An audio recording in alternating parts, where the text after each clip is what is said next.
See, taking the charismatic approach is more than just good manners. Hey guys, how you doing? Just wanted to talk here about PC World of Tanks 2.0 coming in September, I guess, beginning of September, and how I thought, I guess, most everybody who plays console will think the same. How I wish that this was the kind of thing, the kind of update that they did to World of Tanks console instead of that 6.0.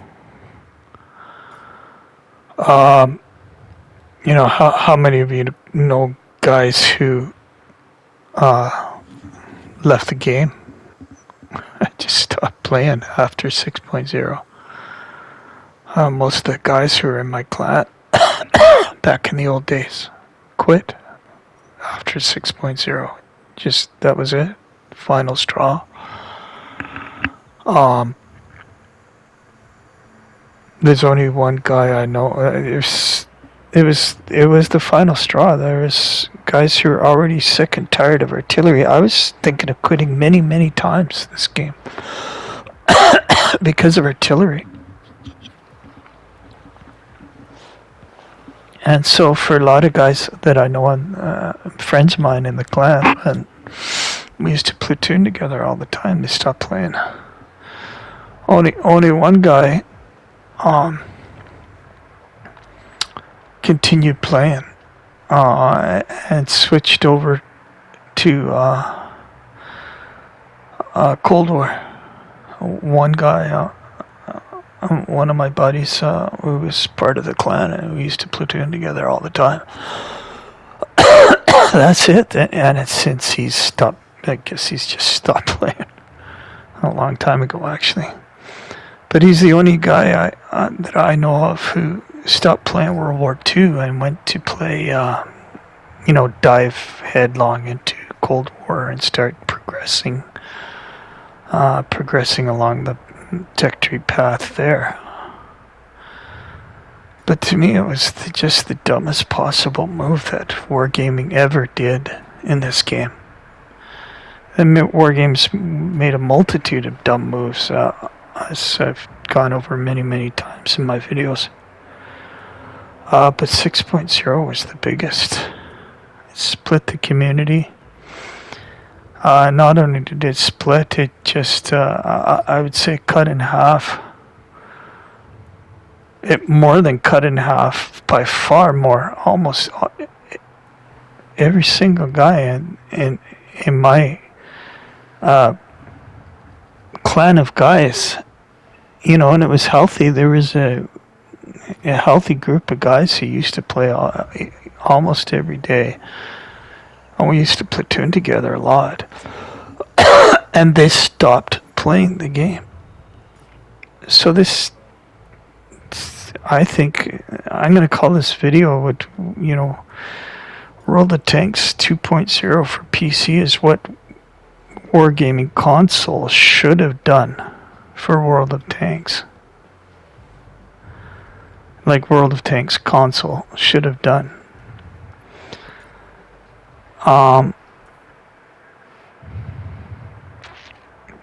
It's just unbelievable. So I'm just gonna go over show you some of the tanks here that that people are gonna have to grind for the initial release of 2.0 on September on the PC side. And these are the tanks that guys are gonna have unlocked. And have, what is it, 100 and some odd thousand, 135 or whatever, 1,000 XP in each tank to unlock the tier 11. So it's going to be an introduction of tier 11 tanks, and tier 10's not top tier anymore, not going to be top tier. So to me, that seemed like the natural progression that Wargaming finally, I guess, exhausted all their options to grind money out of people and keep them playing. To me, that was the natural progression of the game, is just to introduce a new tier at a time. Who knows, down the road there may be a tier 12 with newer, more modern tanks, right? Not that they're modern tanks, they're like, I don't think they're based on real tanks. They're just, unless they were on the drawing board, blueprint somewhere, an obscure blueprint somewhere. They weren't, not like our Cold War tanks, which are actual tanks, right? But, or most of them. But who plays Cold War? Nobody that I know of anymore plays Cold War.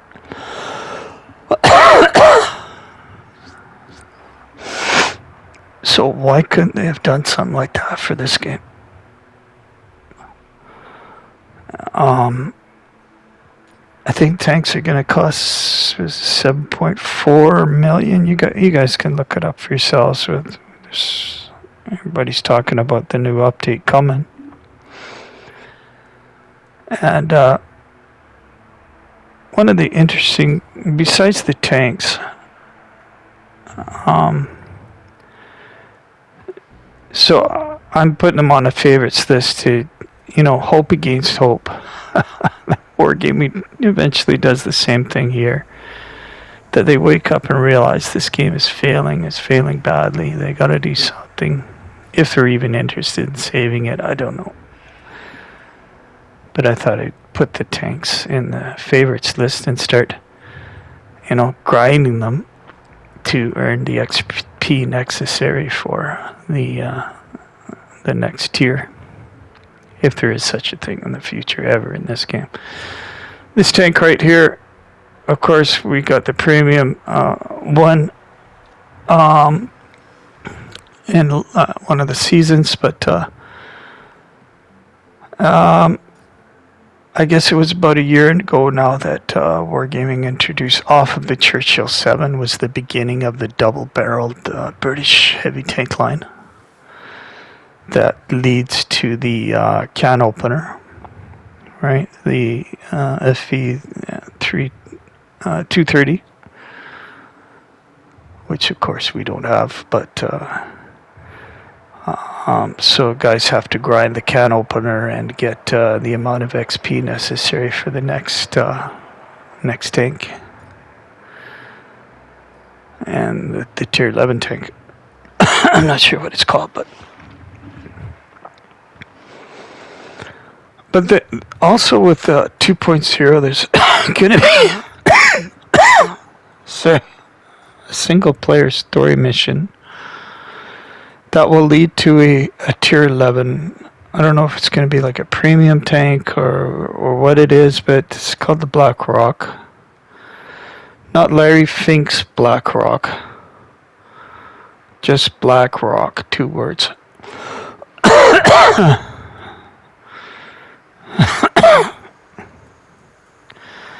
I was wondering if they're going to come up with a 3D Commander Larry Fink for BlackRock. I hope not. The guy's a prick. So you would have to complete the single-player story missions and personal missions in order to unlock that BlackRock. And I thought, if they brought back a single-player story mission to this, to this game, instead of this convoluted frickin' thing that they have now where you have to paste and lick and stamp and fucking, what the fuck is that? Seriously, that is so bizarre and stupid. Unbelievable. But to get, to progress through these story missions, all you have to do is, you have to complete some tasks, but all you got to do is play the game. And maybe somebody is saying, well, that's all you have to do for ours too, but you got to fucking paste and lick and stamp and kiss Wargaming. That what the fuck, man? It's so stupid, the one that they have for us. It used to be straightforward, but they completely fucked that up too. I don't know what they got going on in those offices, man.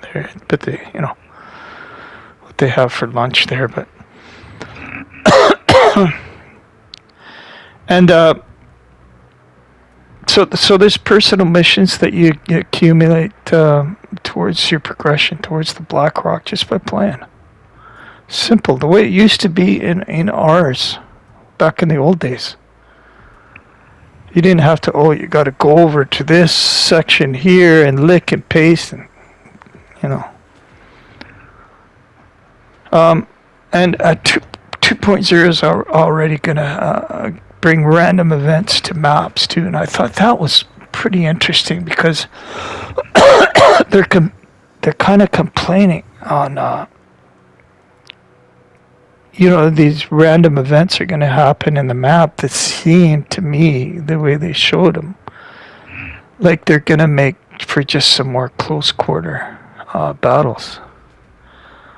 They're cutting open sight lines, that would be, of course, dangerous to just pass through. They're making it more like the maps in our game post 6.0 used to be really good. They used to be postage sites, and the very first talking video I did for one of the Tanks console, my channel here, was about the maps. And the maps and the consumables used to be the same as PC. The only difference in the maps is because of the hardware limitations from PC to console at the time was the size of the maps. That's it. Other than that, they were almost duplicates of the PC version, just smaller. And they were great. But somehow Wargaming in this game got in there and completely effed up the maps with 6.0. But I thought it was interesting at seeing these random events. They're not really random because they happen each game, right? Or something crashes and boom, and creates adjusts the map in a certain way. You have to try and work around. But I thought that's going to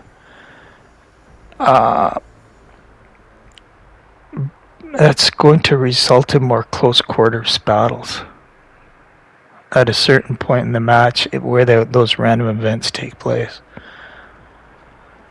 Right? And if you're trying to speed up the game, close quarter battles is not where it's at. And that was one of the biggest difference I thought between PC and our version. Our version is just nothing but close quarters. Freaking crap everywhere on the maps. Just no sight lines.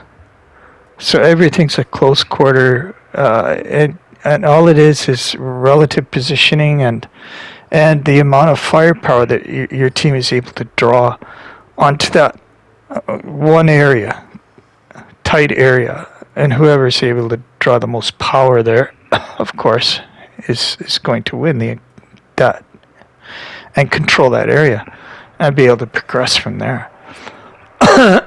So in our game, whoever reacts quickest and moves fast. Our game is move forward, shoot, and win. I'm always put on the team that was stay at the back, wait for somebody else to go to the front, do the dirty work for you, and reap the benefits from Wargame. I have a video coming up on that in a bit. But, it's just... that's not the way you win in this version of the game. You have to get out there, move, and shoot right away. You can't camp. Camp and lose. Move and shoot and win. So I thought it was kind of interesting why they're bringing more of a with these random events, going to bring in more of a close quarters effect if they're trying to speed the game up. But anyhow, guys, hope you. I hope you agree with me that I wish they had it done 2.0 for the console version. Anyway, guys, thanks for watching. Appreciate it.